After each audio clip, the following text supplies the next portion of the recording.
আমি শিক্ষকতা করি। কি দায়িত্বে আছেন এবার? আমি এবার প্রিজাইডিং অফিসারের দায়িত্বে আছি। আজকে এখানে অবস্থান বিক্ষোভে কেন বসেছেন?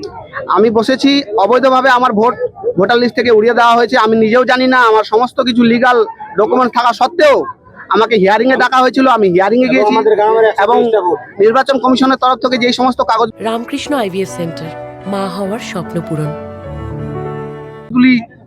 কথা বলা হয়েছিল 13টি কাগজ, তার মধ্যে 2-3টা কাগজ আমার কাছে আছে। যেমন মাধ্যমিকের অ্যাডমিট রয়েছে, মাধ্যমিকের সার্টিফিকেট রয়েছে, ওবিসি সার্টিফিকেট রয়েছে। 2002 সালের আমার বাবার সঙ্গে আমার লিঙ্কেজ রয়েছে। আমার বাবা এখনো জীবিত আছেন। আমার বাবা একজন বৈধ ভোটার। আমি 2013 সাল থেকে ইলেকশনের কাজে যুক্ত আছি। 2013 সালে আমি জয়েন করি শিক্ষকতার সঙ্গে। তখন থেকে আমি প্রতিবার প্রিজাইডিং অফিসারের দায়িত্ব পালন করছি।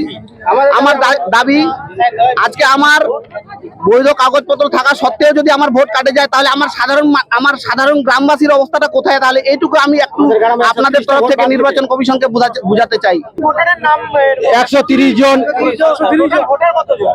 1410 ছিল।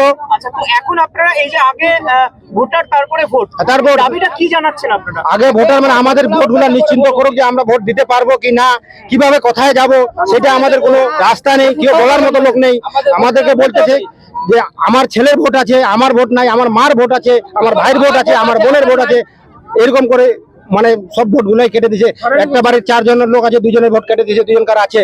অথচ আমরা এই দেশের নাগরিক, এই দেশের পূর্বপুরুষ, সবারই নথিপত্র আছে। আপনার কতক্ষণ এরকম বিক্ষোভ চলবে? যতক্ষণ আমাদেরকে কেউ আশ্বাস না দেন যে কিভাবে আমরা কি করব, আমাদেরকে সোজা রাস্তা দেখাবেন একটা।